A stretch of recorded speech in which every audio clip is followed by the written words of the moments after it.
Hi everyone, my name's Kevin. I'm coming to you from the state of Maryland. Today's video is going to be about penalty enforcement and getting it right.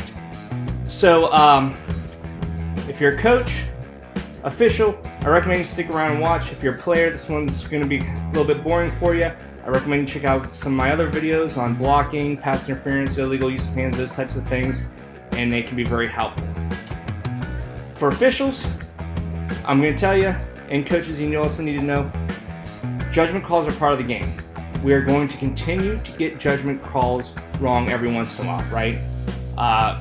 We all know that there's times where there's a pass, we may roll it incomplete, but it was complete, or vice versa.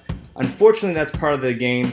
The only thing we can do is accept our mistakes, learn from them, and move on. We can prevent these errors in judgment calls by really knowing the art mechanics and really knowing the rule book. If we know those types of things, we're going to do better with judgment calls. So, there is a little bit of acceptance on judgment calls being wrong. It's just part of the game. It's what's going to happen. However, what we can have zero tolerance for is incorrect enforcement and incorrect interpretation of the rules. So, coaches, just so you're aware, the reason you're going to watch this video is because if you're on the sideline and a official makes a mistake, not on a judgment call, but on a penalty enforcement or some type of ruling, you can call a timeout.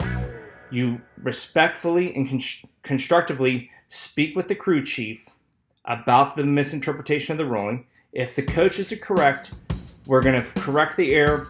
No timeout is charged to you, and we're going to play football. If the coach is wrong, the timeout is charged to him, and then you can take the remainder of the 30 seconds or whatever to talk with your team until the charged timeout is over. All right, so the reason we're doing this, because I want you to get into the same routine, officials, of going through every single penalty every single time. I'm going to give you an example. Is if you've been officiating for any length of time, you've been in a big game, you've been there, you have something crazy happen in the big game, which is close. You need to get the enforcement right. The pressure's on. You have two sidelines. You're very emotional. They're worked up. You're in front of 5,000 fans. The players, everyone is waiting on you to make this decision. So you need to think clearly, and you need to understand how to work through these problems. And if you get into the same routine of working through every single penalty, you're going to be able to do it quickly. It'll be second nature, and you're going to minimize the amount of mistakes. And I'm going to show you an example where the crew made a mistake in a close game. Okay, I want to show this one because this is penalty enforcement gone wrong. Now, a little bit about this crew. This crew was thrown together. This was different officials from different associations because we were short that night. We seem to have this problem on a lot of Friday nights. I want to especially thank youth coaches and youth parents for burning out our officials, and because of that, we have an official shortage, and it starts to carry over and affect Friday nights. So in the defense of the crew, this crew had never worked together before, but we're going to start out here. It's 3rd and 11.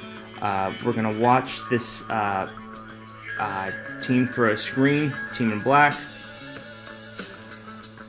And please pay attention to the guy highlighted here in yellow. Okay? Pass play. Now, officials, what do we have right now? The ball's in the air. We have a legal forward pass.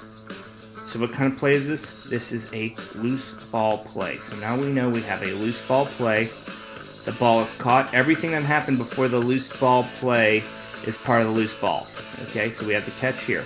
Now, the reason why we're circling this guy right here is because, according to the official, according to the side judge, this guy is going to intentionally run out of bounds, run down the sideline out of bounds, and then come back in. A few things about illegal participation. It's not a foul until he comes back in bounds. So you can see him right now, ball's in the air, so it's a loose ball play. You can see right now he's about 9 yards away from the sideline because he's on top of the numbers. So there's no possible way he's out of bounds before this ball is caught. You have it caught now. We lose sight of our guy that goes out of bounds, but supposedly he's running down the sideline out of bounds. We have this long run. This is all part of a running play, right? We have a long run. Then what we do is we see number 17 coming back in here, and now he's blocking, and a flag comes down. Okay, so what the side judge reported was illegal participation.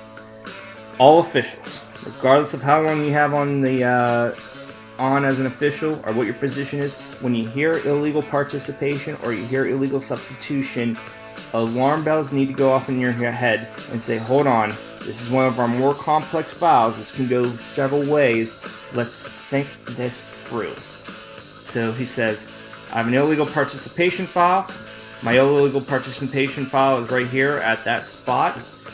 So the crew got together and said, oh yeah, we have illegal participation. Well, I think now by watching this on the video, we can all agree this illegal participation foul occurred during the run. Don't we agree? And now comes the flag. So if we use this flag as the spot of the foul, then what we should be doing is saying this occurred during a running play. We're going to go 15 yards from the basic spot because the flag is in front of the basic spot. So we're going to go 15 yards from the end of the run, which will make it 3rd and 6. The crew got together, discussed it, and decided because it was illegal participation, they enforced 15 yards from the previous spot. And when they did that, they made they replayed the down, and it became 3rd and 26. Instead of a 3rd and 6, we went with 3rd and 26. And that is a difference of 20 yards. So that is a difference of 20 yards that now the offense has to overcome. This is not a judgment call. We cannot get this wrong. We owe it to the players and coaches who sacrifice a lot to get this right. And this comes through communication. It comes through knowing the rules and going through the proper way to enforce penalties, which I'm going to give you a couple tips in just a second. But we have to get these ones right. This isn't a judgment call. There's no excuse to get this wrong. So when we talk about penalty enforcement, if we continue to go through the same sequence of events every single time, we are less likely to err. So what I do is I go through the same sequence every single time, regardless of how simple the penalty is. That way, when something more complex happens, I don't make an error. And here we go. So the first thing you're going to do is, how many fouls do we have? Let's make sure we have all the fouls before we have a decision and we've made sure there's nothing else going on from the officials. Are these live or dead ball fouls? Or is it just a live or dead ball foul? Is it a player or non-player foul? Remember, the things that can get you in trouble are the succeeding spot ones, such as unsportsmanlike conduct, certain types of illegal substitution. So we need to decide whether this is a player or a non-player foul. Is this a loose ball play or a running play? Remember, we can have both during the same down, but we need to know and ask our officials who threw the flag, did this occur during the loose ball or did this occur during the run? From there, we're going to ascertain our basic spot, and we need to identify our basic spot. That's going to be one of the most important things. And then finally, we'll talk about special enforcements. Does this penalty warrant a special enforcement, a loss of down, an automatic first down? Is this one of the few that we actually tack yardage on to the end of run? Those types of things. If we run through this every single time, no matter how simple the foul is, we're going to memorize it. It's going to become a habit. It will be a good habit. And then once we move on, we'll get it right every single time. We're going to take a look at a few basic fouls just so we can get the process down very easily. We're going to see a pass play here by a team in white. And then this back here is going to commit a hold before the pass is thrown. You can see the takedown there. The officials do correctly call this, and they get the foul, and we have a pass play. So, we're going to run through our list here. Number of fouls. 1. Is it a live ball play foul, or is it a dead ball foul? Obviously, it's a live ball. Player foul. Everyone here involved in this foul is a player by the rule book. Is this a loose ball play or run play? Well, this is a loose ball play. So our basic spot is going to be up here. Previous spot of the foul is going to be here. So we know where our basic spot is, and we know that our foul occurred behind the basic spot. And we don't have any special enforcement provisions, as this is going to be just a regular hold. So 10 yards from the spot of the foul. Just a typical run play that breaks out to the outside. Run play the whole way. You're going to see a hold in here by the team on offense. We have the hold. The officials do get that even though you don't see the flag coming to the screen. And ball's out of bounds here.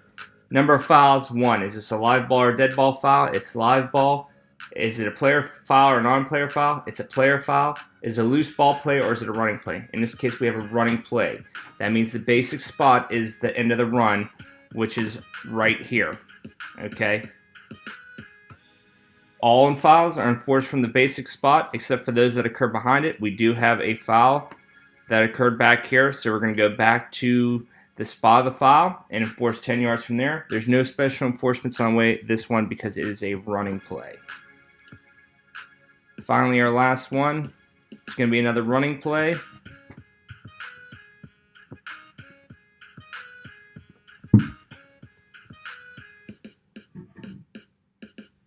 Up here, you're going to see the hold. And the official, you see the flag come down in here. The official is going to pick up the flag and put it in the right spot where the foul occurred, which is right about here. And you can see our official marking off the end of the run here. So we have the end of the run here. The flag's here. Give you an F for flag. Run here.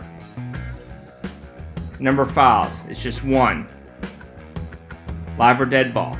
Live ball. Player or non-player. Well, both guys involved down here during the hold, they were both players. This is our running play. The basic spot is going to be the end of the run, which is right here. Okay, right here where our official is marking off. And we have the foul occurring over here. All fouls are enforced from the basic spot. Our foul is actually in front of the basic spot, so we're going to go 10 yards from here and move them back. And there's no special enforcements, as this is just a hold. Hey everyone, so we talked about penalty enforcement, why it's so important. We went through some examples and talked about how to get it right. This is just part 1. I'm going to put out more videos about penalty enforcement. We're going to get a little bit more involved in the future. So please check those out, subscribe, and leave any comments below. I thank you for tuning in, and you know, the season will be here before you know it, so I recommend you start getting prepared. Once again, to help with penalty enforcement and getting it right, I really recommend that you use the process I gave you or have something like I gave you. Maybe it's your own design or whatever to help you work through these files. And also, you should be working with your other officials, giving each other scenarios so you can talk through this. Players practice. We should be practicing too. I can give you a scenario. Hey, this happened. How are you going to run through it? What's your enforcement? And by talking, working through it, the practice will make it better. The practice will make it perfect so we get it right on the field. Thanks for tuning in, and I'll see you soon.